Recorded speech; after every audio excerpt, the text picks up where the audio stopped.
Buongiorno a tutti quelli collegati. Lavoriamo un po' pomeriggio da qui dell'Urban Center di Trieste e siamo pronti per... Adesso facciamo una sessione un po' particolare. Trasmetteremo un video da parte dell'Associazione Italiana degli Scienziati in Nord America, ISNAF, Italian Scientists and Scholar North American Foundation, che abbiamo fatto all'ambasciata di Washington. E abbiamo parlato appunto di cultura italiana, di scienze della vita, e volevamo condividere con voi per l'appunto questo video che parla di deployment della cultura. Se qualcuno di voi fosse interessato al tema, ad espandere il tema, Fabrizio Renzi, @rnbgate.com. Quindi partiamo pure col video.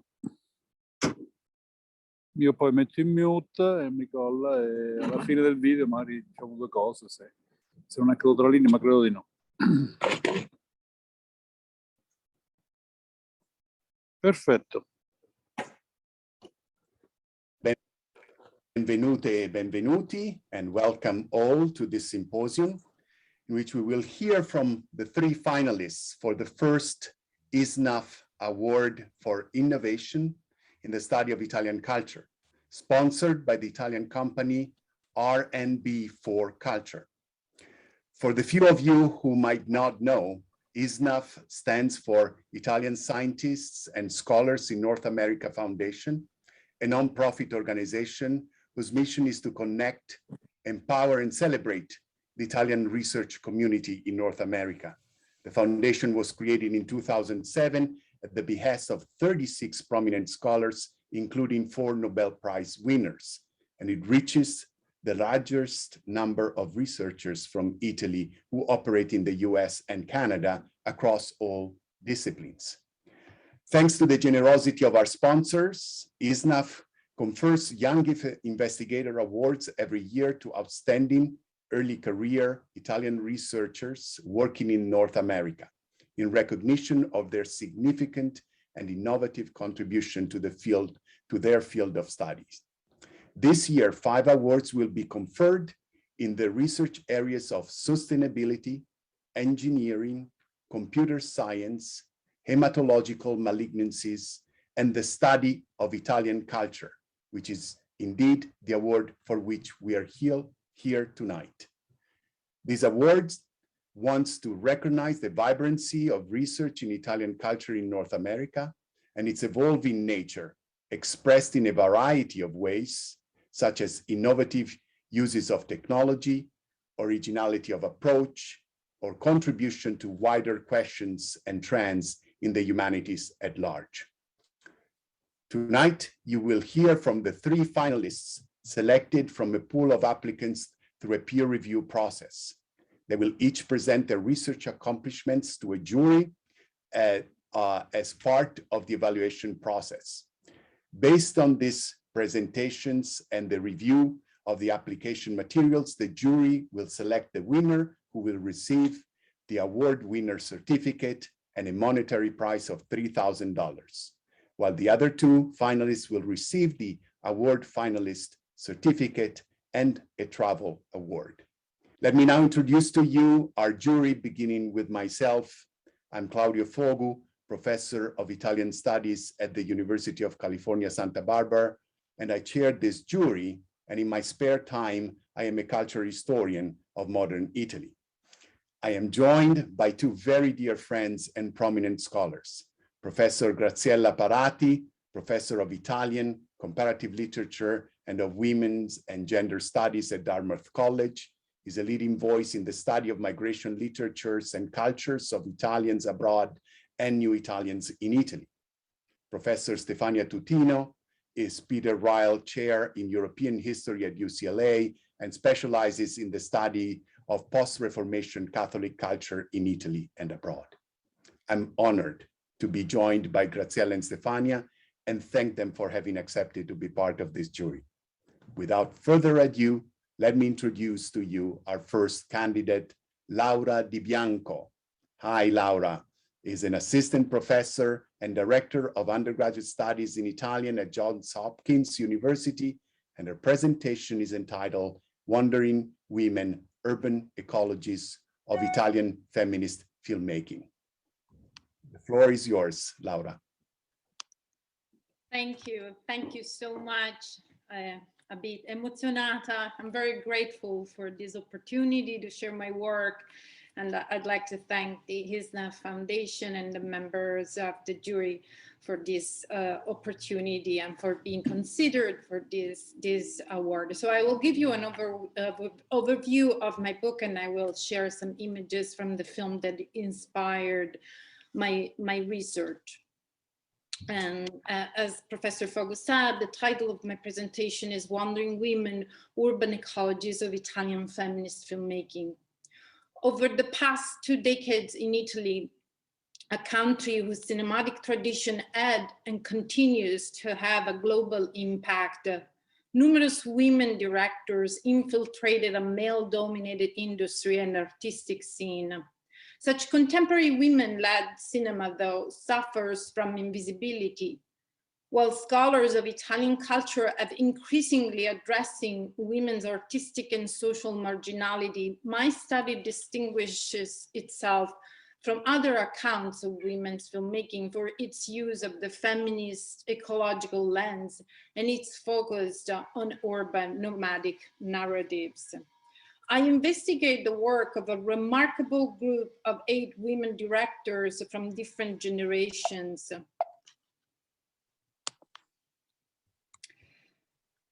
Cecilia Mangini, Mariangela Barbanente, Marina Spada, Francesca Comencini, Alice Rohrhacker, Vilma Labate, Roberta Torre, and Eleonora Danco. Their vibrant cinematic production abounds with itinerant characters who wander around Italian cities and contemplate shifting landscapes of the Anthropocene. How do women assert their authorship? How do they position themselves in the cinematic worlds they create? How do women reimagine the places that shape their stories? Women wandering through urban space and in the practice of contemplating the surroundings through film inherently question the gaze as male privilege and the urban space as a masculine domain. This wandering also exemplifies the ongoing process whereby female subjectivity is constructed and a woman's search for a place within the confine of a largely patriarchal society. The wandering woman replicates the gaze of the directors and functions as an authorial self-inscription, as well as an assertion of female authorship in cinematic texts. The nomadic characters of these films wandering along the margins of Italian cities, often represented as places of abandonment. Their walks and the landscape they bring into view tell the stories of Italy-enthroned industrialization, pollution of the sea, the cementification of land, and the erasure of nature in the city. The unusual emptiness of cities women traverse highlight the absence of and the wish for sustaining communities. I argued that while articulating a claim for belonging and asserting cinematic and social agency, women urban filmmaking brings into view landscapes of the ecological crisis, in which urban decay and the erasure of nature intersect with human alienation. My approach to film analysis is informed by feminist, My approach to film analysis is informed by feminist eco-criticism that asserts the interconnection of gender, racial, and species oppression combined with environmental deterioration. Leading scholar of environmental humanities, Serenella Iovino, emphasizes that at the core of the ecofeminist thought is the dismantling of dichotomies such as human nature, nature, culture, and mind matter, as well as the undoing of the master narrative, quote, in which the master subject, whether humankind, man, or colonizer, tends to devour every form of otherness, respectively non-human, women, or the colonized. These theoretical perspectives and activist approach can provide tools to recognize women's contribution to environmental struggles, bring awareness of women's marginal social position and invisibilities, and potentially transform the narratives about the world we inhabit. Ultimately, a feminist ecological lens illuminates new expressions of women's filmmaking in contemporary Italy, women's eco-cinema. The interdisciplinary nature of this approach expands the realm of film criticism and theory. Eco-cinema is a strategy of reading films and the landscape they frame from women's perspectives, as well as in the context of film history, in light of changed perception of the world, with the knowledge of the devastation and social inequalities wrought by abusive environmental practices. Furthermore, embracing the feminist practice of situated knowledge, I take a very personal and narrative approach to film criticism. My analysis is often introduced by accounts of encounters with filmmakers and imbued with reflections on how these films resonate with my personal story. As the daughter of a shipwright and a housewife from the south of Italy who grew up in the periphery of Rome, as the first woman in my family to get a university education, as a breast cancer survivor, as a white privileged yet nomadic subject myself, thinking between two languages, Italian and English, feeling home between two countries, Italy and the United States, living in between two cities, New York and Baltimore, and producing scholarship from the multidisciplinary crossroads of Italian studies and environmental humanities. Now, I will give you a brief overview of the films I discussed throughout the 5 chapters of my book. Chapter 1, the opening chapter, examines the documentary film In Viaggio con Cecilia, directed by Mariangela Barbanente and Mangini. The 2 directors traveled to post-industrial cities of Taranto and Brindisi, where a younger Mangini shot films that portrayed the transition from agrarian to industrial society and uncovered the entanglement of social inequalities and environmental decline. 4 decades later, Mangini's film appeared prophetic as the industry collapsed and left those cities both impoverished and heavily polluted. Incorporating footage from Mangini's earlier films and engaging in dialogue between directors and current inhabitants of these Apulian cities, this film gives Mangini original work a new audience, while also giving voice to a resilient and mourning population. Taking us from the south to the north of Italy, chapter 2 examines 3 films set in Milan, directed by Marina Spada: Come l'ombra, Il mio domani, Poesia che mi guardi e il mio domani. Spada constructs her authorship by inscribing herself into a place-centered artistic production rooted in Milan that includes film, poetry, photography, and painting, while also contributing to the recovery of the women's artists' work, such as poet Antonia Pozzi. By eschewing the absolutism of the patriarchal gaze, Spada's transient Milanese narrative weave a fabric of the city that allows for gaps, temporal and spatial continuities and discontinuities, urban and rural voids. Chapter 3 explores the different dimensions of care in Francesca Comencini's films, Lo spazio bianco and Mobbing Mi piace lavorare, both of which tackle the experience of single motherhood in contemporary society. These are stories of survival and care that unfolds in the urban environments of Naples and Rome, cities that are surviving and transforming, much as the subjects who inhabit them. Drawing from Adriana Cavarero's concept of maternal inclination and feminist ecological conceptions of care, I argue that by showing how women take up the burden of care and condemning the violence of neoliberal economy on women's bodies, These films contribute to an understanding of how care is vital to the survival of humans, non-humans, and places. Chapter 4 represents 3 stories of girls surviving in the impoverished southern cities of Reggio Calabria, Naples, and Librino near Catania. Alice Rockbacher's Colpo Celeste, Vilma Labade's Domenica, and Roberta Torres' I baci mai dati.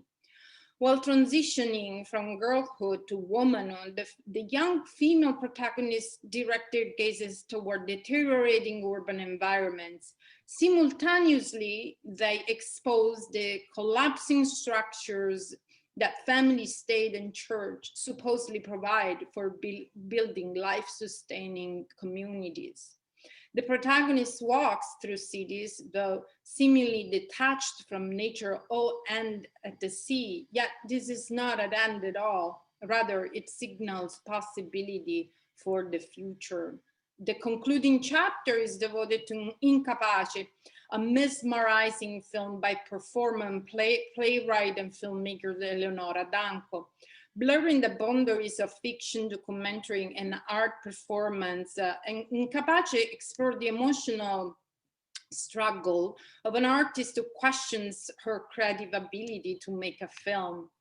The errant protagonist who travels on foot between Rome and her coastal hometown of Terracina bears a name appropriate for all the female characters portrayed in Wandering Women, Anima in Pena. I engage with a series of memory installations and other forms of exhibition in public space. I assert that these are performances of authorship, symbolic gestures of appropriation and reimagining of places, as well as protest against urban deterioration through occult, to protect the beauty of ancient artifacts and places. Ultimately, Danco builds what I call a psychogeology of the city. She digs in both earth and inner soul to comprehend the undecipherability of life. Similarly, I bore into the affecting landscape in which the protagonist places herself, unearthing both their symbolic and material significances to foreground on and off urban ecologies.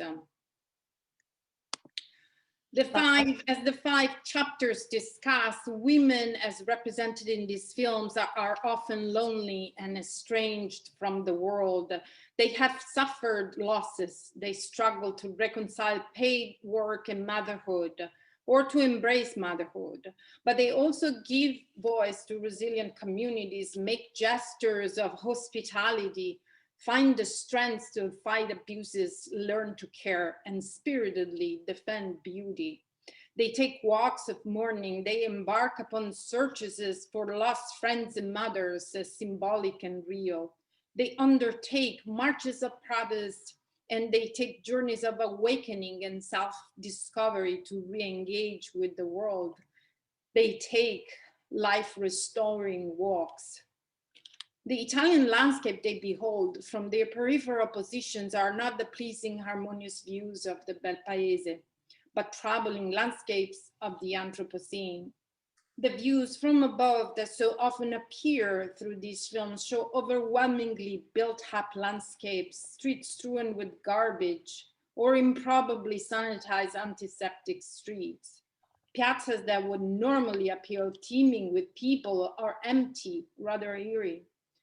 These voids are signifiers of the absences of members of the community lost to pollution-induced illnesses or the pandemic we live in the lack of nurturing mothers, individuals' isolation and invisibilities, uncertainties about the past and the future. As I contend, we must see this landscape to be aware of the progress of the Anthropocene and accept the invitation to reimagine those empty piazzas, streets, and alleys, not merely as pre-trauma scenarios or mournful landscapes, but also as spaces of possibility where communities might form and thrive.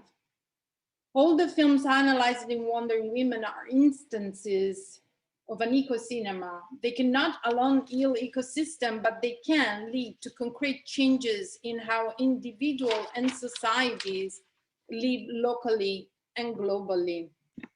You have 2 minutes left. Indeed, this is a minor cinema that, although deeply embedded in its national cinematic tradition, far transcend its national character in its treatment of women's condition in contemporary society and for the ecological concern it expresses. Thus, if released from invisibility, eco-cinema can have a global impact. Films, as Sophie Myers writes, enter our imagination, our intimate and political fantasies. They shape our interactions, our conversation, possibly our revolutions. They are the storks that deliver us, and we can be the storks that deliver them. Delivering to readers, viewers, ecologically engaged peripheral films is only one is one of the vital tasks of eco-scholars, a collective endeavor to which my research give only a modest contribution. As Italian cinema continues to address ecological crisis and the body of stories of urban and rural resistance and cohabitation grows, hopefully reaching broader audiences, my work, our work continues. Thank you. I would like to now greet our second finalist, Giulia Ricò, who is an assistant professor of Italian at the University of Michigan, Ann Arbor. Her presentation's title is Sao Paulo, San Paolo, a transnational approach to Italian studies. Thank you, Claudio. I'm going to share my screen now.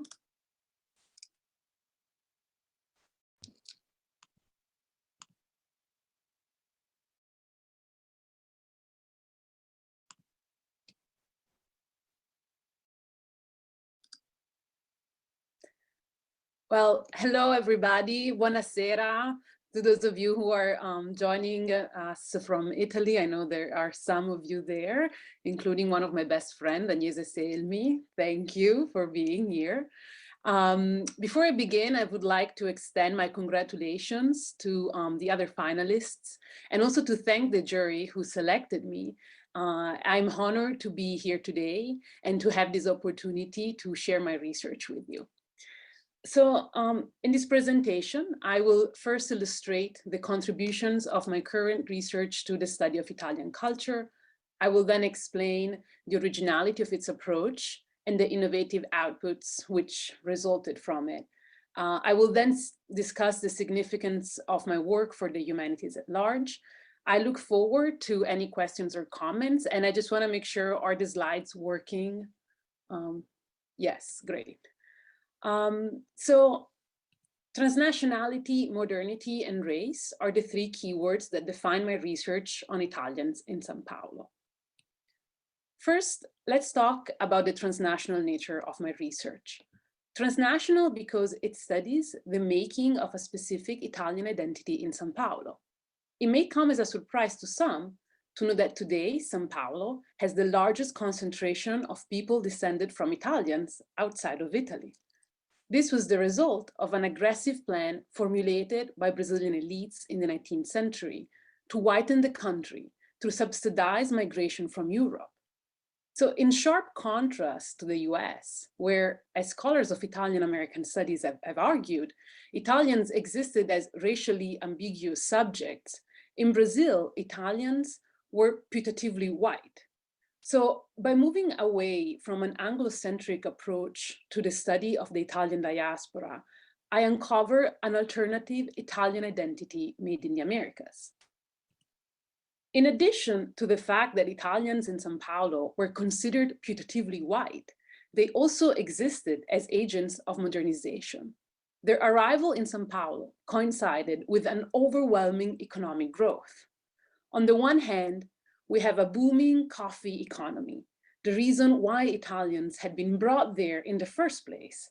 And on the other hand, the recent abolition of slavery in 1888 initiated the transition to a free capitalist market, which in turn meant that Italians could favorably start new businesses. Not coincidentally, some of the wealthiest industrialists in the first half of the 20th century in São Paulo were Italians. The combination of these factors meant that Italians first became recognized as modern white Europeans in Brazil, particularly in its largest city, São Paulo, which developed at a faster rate than much of the Italian peninsula. To a certain extent then, the Italian identity created in São Paulo challenges commonly held ideas about the belated arrival of Italy to modernity, and moreover anticipated the civilizationalist discourse advanced by Mussolini. An interesting fact about the arrival of Italians in Brazil has to do with the way Brazilian racial theorists envisioned a processual erasure of Blackness from Brazil through miscegenation. At first, Germans were actually the immigrants they went after. However, Germans soon became a danger because they would not mix with the locals. They would instead recreate small German-speaking communities. It turns out that Italians then, who at first were considered a second-rate class of immigrants, became the more racially desirable group because they tended to marry outside of their national group. So, revealing how Brazilian racial theorists ultimately favored Italians over Germans as model immigrants allows me to overturn conventional narratives about Southern and Northern Europeans. Paradoxically then, Italians' racial superiority existed only insofar as they fulfilled their primary function, that is, to mix with the local populace. So, while still implying racial superiority, the Italian identity that takes shape in Brazil diverged drastically from the one endorsed by the liberal, fascist, and even democratic Italian national project. It is an Italian identity that emerges from a national reality that had to contend with the existence of multiple races and that idealized racial mixing at the expense of Black bodies. It is an Italian identity that even in its more conservative and racist expression has to contend with the impossibility of claiming a pure, idealized whiteness. Last but not least then, my research on the making of an Italian identity in São Paulo subverts modern nationalist myths of Italian homogeneity and suggests new ways of thinking about Italy in a global, multiracial context. My research is original in its geographical, literary, and multilingual approach to the study of Italian culture. Geographical because I choose to center the research in São Paulo, thus decentering Italy as the favorite locus of enunciation for the study of Italian culture. In this way, my research not only contributes directly to the recent transnational turn in Italian studies, but it further destabilizes geopolitical notions of Italy. Literary, because I opt to study immigration through discourse analysis more so than from a sociological or even historical perspective. By reading how Italians in Brazil or Brazilians themselves saw and interpreted the presence of Italians in São Paulo allows us to better understand how these individuals mediated their national identities. Multilingual, because I collect a corpus of texts in a variety of languages, namely Italian, Portuguese, Italian, and Spanish, which shows how one can think about cultural transnationality beyond the national quality of the language. I'm experimenting with the possibilities that an Italian multilingual classroom opens up in my course titled Family Resemblances, Italy and Latin America, which is open to students who speak either Italian, Portuguese, or Spanish. The originality of my approach to Italian culture resulted in a series of innovative outputs. So through my contribution as a guest editor and writer for the website Public Books, not only was I able to reach a broader audience, but I also proposed a different paradigm for thinking about Italian identity by including it in a larger category of global Blackness. Along the same lines, in the classes I teach, I introduce students to more inclusive ways of thinking about Italy by having my class Shades of Black, for example, fulfilling the race and ethnicity requirement of my university. I value collaborations and conversations, and I see the university as a space that should encourage education beyond the classroom. So each semester, I organize events that include Italian artists and activists whose work speaks to broader political issues. At the same time, I developed a freshman seminar on Italian food that puts students in contact with chefs, importers, and restaurateurs based in Ann Arbor. However, the most important output of my research, one that in many ways has also allowed me the space for developing the originality of my approach, is the Transnational Italian Studies Working Group. I organized a roundtable for the 2020 conference of the Modern Languages Association, which is the largest meeting for those of us who study modern languages here in North America. Because I was longing for scholars of Italian culture who, like me, found value in a transnational approach to Italian studies. Without the conversations with the colleagues and friends who constitute the working group, my research could not have developed the way it has. In fact, I see my current monograph on Italian identity in São Paulo and the Transnational Italian Studies Working Group two equally valuable contributions of my research to the study of Italian culture. As you can see in this timeline, what started as a roundtable discussion has now transformed into a fully formed group of scholars across American and European universities. Indeed, in August 2020, with Serena Bassi, a dear colleague and friend who I know is here in attendance today, we co-founded what we called the Transnational Italian Studies Working Group. We have been meeting regularly to discuss recent publications in the field and innovative ways to introduce students to the study of Italian culture. Most recently, I've been preparing for the launch of our blog through the AgeNet Italian Diaspora Network, which I also co-edit. The AgeNet system is an independent, nonprofit scholarly association that offers an open academic space for scholars and teachers. In both my research and teaching, I see technology as a meaningful tool to foster community.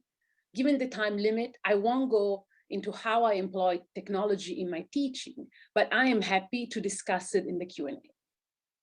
Having to use Zoom to connect with each other due to the numerous restrictions imposed by the COVID-19 pandemic, revealed how we could actually still have engrossing conversations from afar. I know these do not necessarily equal the face-to-face interactions with colleagues at conferences, but I still valued them nonetheless.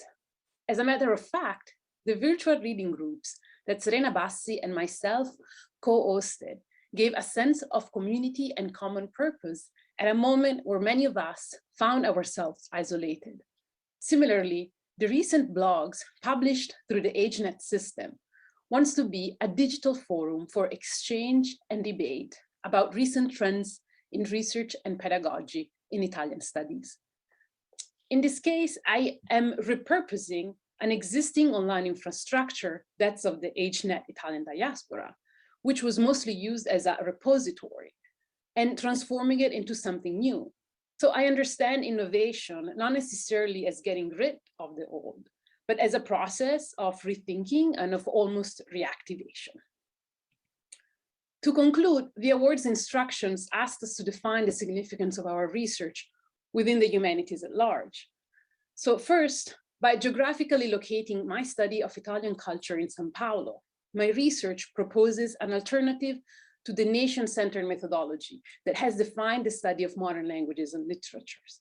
By focusing on literary texts organized around the experiences of Italians in São Paulo, a space to which Italy has never laid any political claim, I reveal how the study of a modern language and culture can transcend the geopolitical confines of the nation state.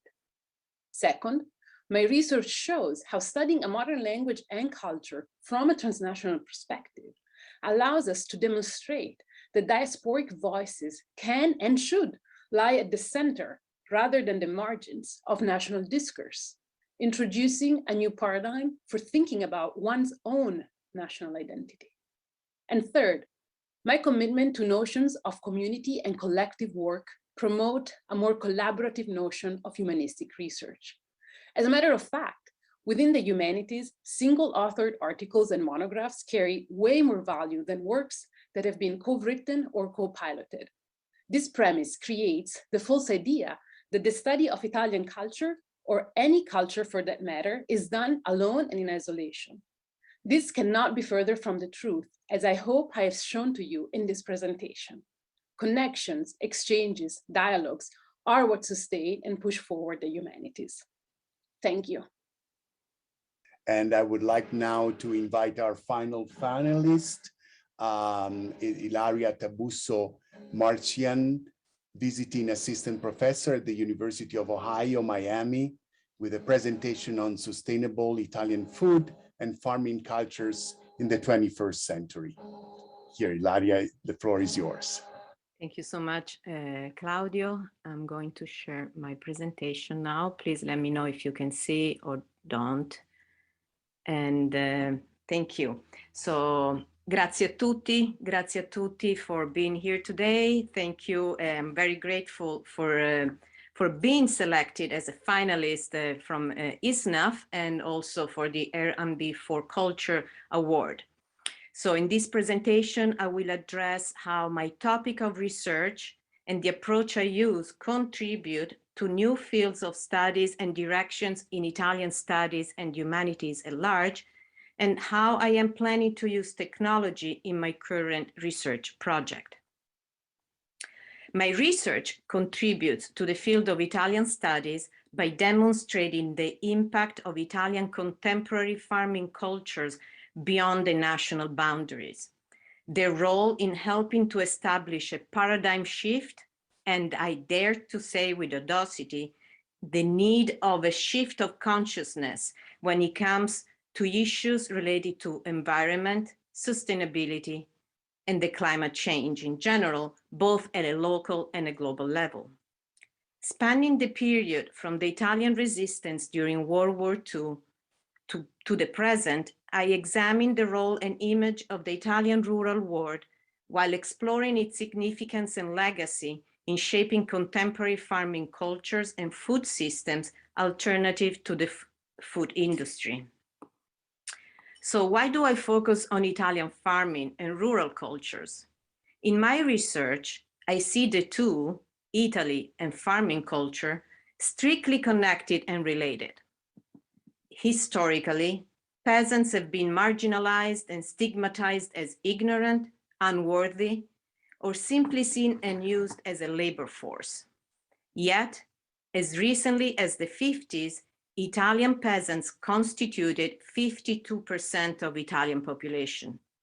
Exploited, forgotten, with very little to no presence in the Italian social and political panorama, they were defined, to quote the Italian novelist, artist, and activist Carlo Levi, a world apart. While socially marginalized, they have actively contributed through their practical knowledge and tireless labor to create the international fame of Italian landscape and to build the economic success of Italian food products worldwide. And right now I'm thinking, for example, of the number of UNESCO heritage in Italy, World Heritage sites in Italy, 58 totally, which makes Italy #1 right now in the world. And yet there are so many also that bring our Italian unique natural and rural landscape and food heritage far front. And here, these are just few of examples. The intersection of Italian rural culture and tradition with Italian landscape has not been yet represented and studied as it deserves. I am referring especially to the Italy of the so-called aree marginali, areas at the margins or fringe areas, the Italy of the small and rural villages located in less popular valleys, plains, and mountains that carry cultures and local traditions that can today inspire and help change the dominant paradigm that brought us today to the current climate crisis. Italian peasant culture is at the root of what I call the phenomenon of the new farmers, or new peasantry, as Jan Do van der Plag defines it.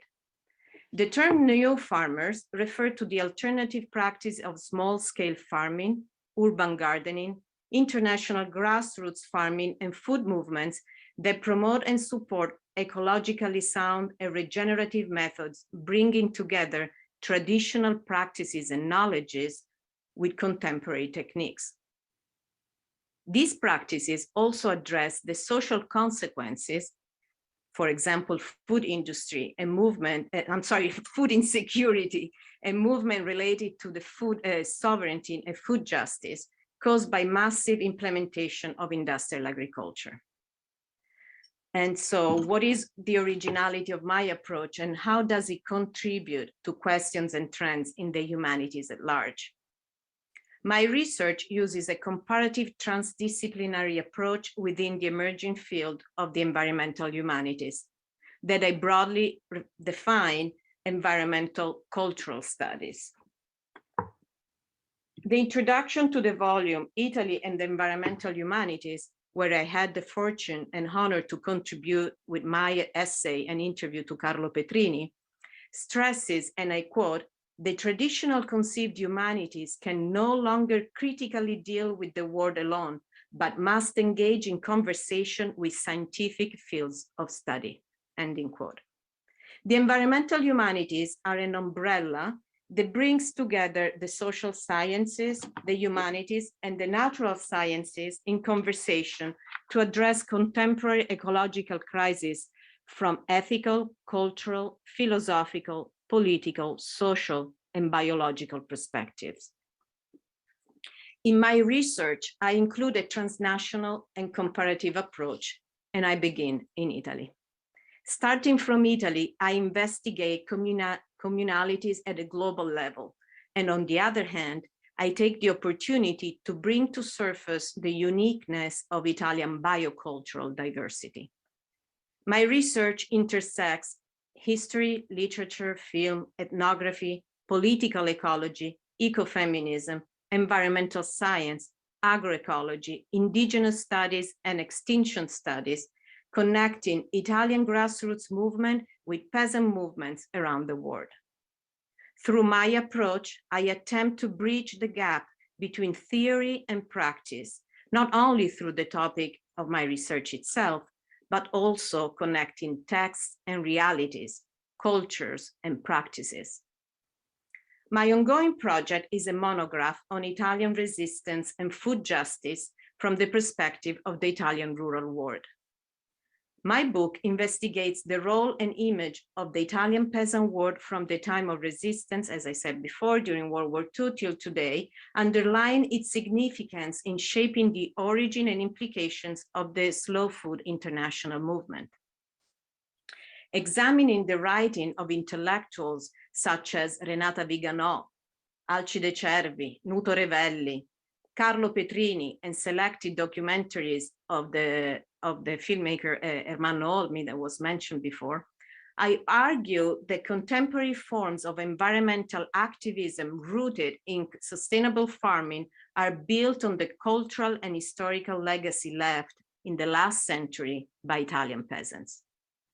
A good example I often use when I interact with my American colleagues and my students, and that I will use in the closing chapter of the book, is the case of the Slow Food International Network of Terra Madre. Founded in 1986, Slow Food surfaced during the same years that Italy opened its doors to the first fast foods. While Slow Food initial goal was to support quality, taste, local food traditions, and experiences, its current mission also includes to push back the fast life that damages environments, ecologies, and threatens the extinction of biodiversity in the planet. Today, Slow Food is the largest and most instrumental non-profit grassroots movement in Italy. Since the beginning, Carlo Petrini understood the crucial role of local food traditions and rural cultures. Only locally, Carlo Petrini says, it is possible to render fertile both the biodiversity of nature and the cultural diversity that results from it. For food culture, and not only food culture, has to be formed in connection with context, with the resources available in local area, with ecosystems, and with one's relationship with one's neighbors. The contemporary global market, and often our knowledge of food products, are limited to a small number of producers compared to the numerous local varieties cultivated where we live and around the world. The work of slow food to sustain biodiversity and small-scale farmers who use traditional practices address and are the solution to mitigate this problem. This is indeed the root of the idea of Terra Madre, a meeting of food communities from throughout the world held in Italy, in the city of Turin, actually, Claudio, every 2 years. Small-scale farmers, shepherds, fishermen, but also chefs, educators, and consumers gather and exchange information and ideas. As the rest of the world, in 2020, Terra Madre dealt with the consequences of the global pandemic. The event went, in fact, virtual, turning the challenge of the lack of the physical presence into a great opportunity to reach more people around the globe. From October 2020 to April 2021, Terra Madre organized a series of events online. The central theme, as you can see, was our food, our planet, our future, addressing the direct link between the food we eat, the planet that hosts us, and how our action will affect the future. The critical role biodiversity plays in counteracting extinctions of species and cultures is what is what inspiring and what I'm planning in my current research project. My current project and present project grows from the research of my book and aims to create more visibility and awareness of the marginal areas of the Alpine mountain arc in the regions of Lombardy, Piedmont, Valle d'Aosta, and the areas touched by France, Switzerland, Austria, and also Germany and Slovenia. This is an interdisciplinary project that will involve the collaboration with Italian and European institutions, geosatellite support, Italian and American universities, and American students. I am currently collaborating with Massimo Giana, a promoter of rural development who has extensive experience in Valtellina and works on projects supported by regional, national, and European funding. Our project will be submitted to the Interreg Alpine Space Program, which is co-founded by the European Union.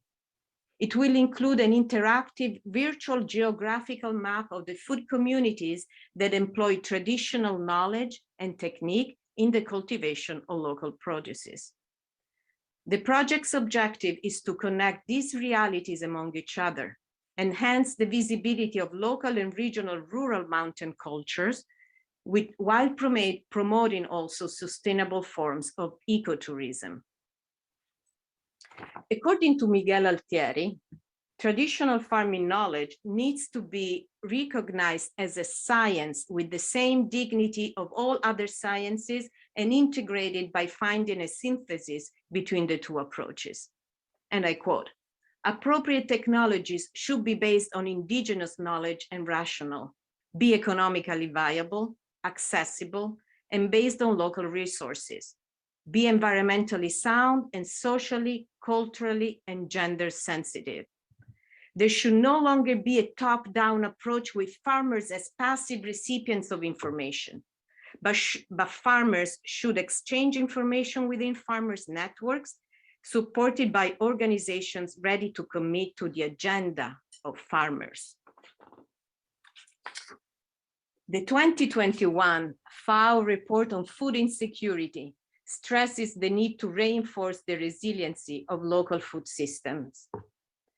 This project will offer new transnational dialogues between different actors so that, following the ideas of Terra Madre and agroecological practices, they can create networks of information among each other. I am currently drafting the project proposal to submit it for funding.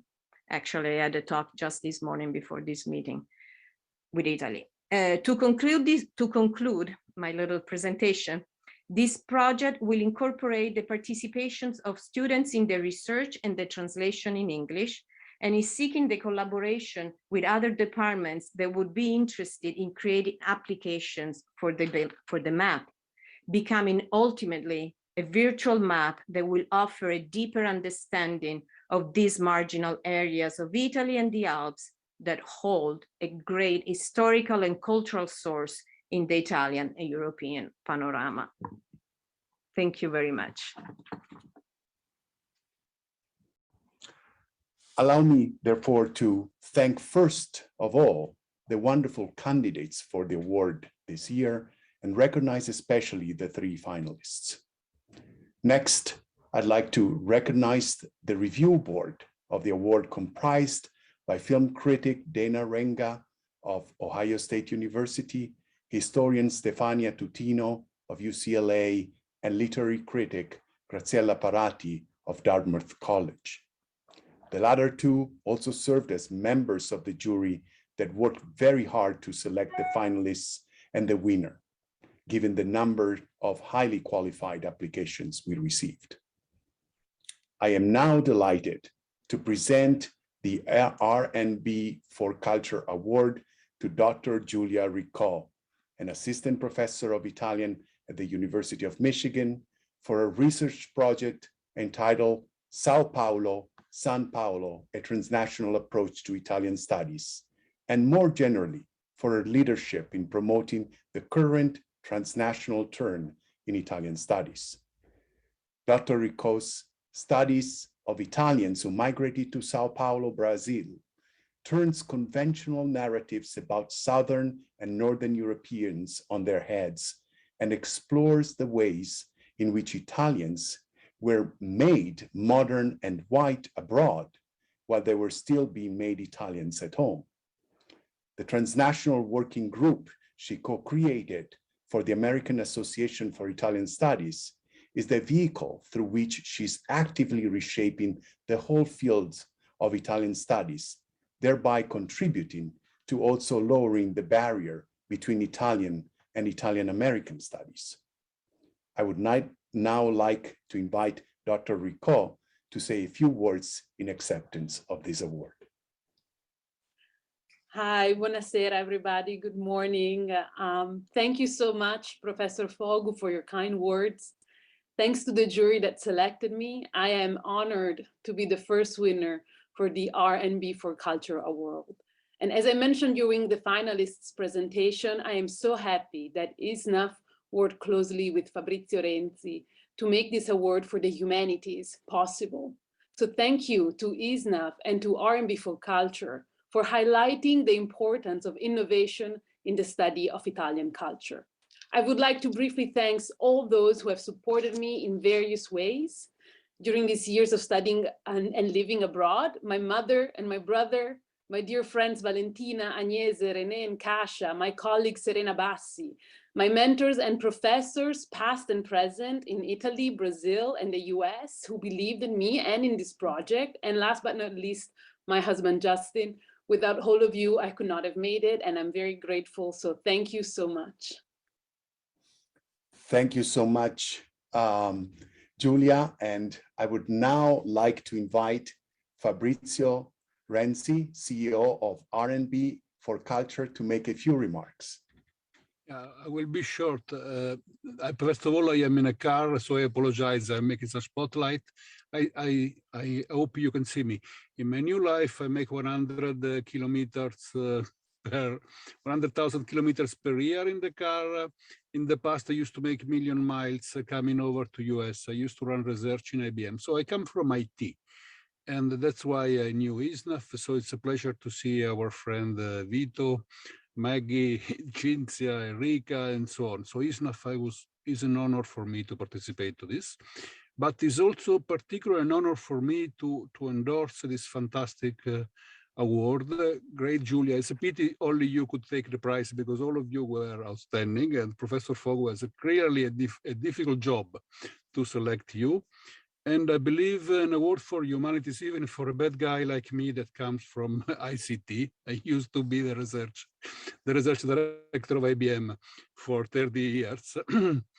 And for me, it's quintessential to make it happen, because computers are learning to program by themselves. Our friend in IT knows that. Artificial intelligence, machine learning, machine are learning to program themselves. But we need badly humanities to give sense to what we are doing. And so it's so important to give a focus on humanity, and science as well can help us to give sense to the world. So, and that's why I'm so proud to sponsor this. It's also my personal revolution. I started from ICT, and now on top of the software for ICT, I'm handling museum, and I'm having a lot of fun. And like Professor Micali said, nel mezzo del cammin di nostra vita, we can change our view. Probably in the second half of our life, we need more humanities than ICT. But for my friend in ICT, I hope they will forgive me for this. Great, Giulia, brava. And Professor Foggo, congratulations for the great selection you have made this year. And we are looking forward if ISNAF wants to continue on this tradition on humanities. And grazie ancora a tutti voi and our friend of ISNAF. It was a pleasure to see you all on the video. Looking forward to come back to US when this travel ban will finish. Thank you very much, Fabrizio. Thank you, Giulia. In closing, and on behalf of the many Italian researchers in the humanities, I would like to actually thank ISNAF for having instituted this award and Dr. Renzi for sponsoring it. Ottimo, no, vorrei ringraziare tutti per la partecipazione. Se avete domande sono ovviamente a disposizione, altrimenti www.fabriziorenzi.rnbgate.com. Ringrazio anche Nicola e faccio dei grandi auguri di buon anno a tutti voi.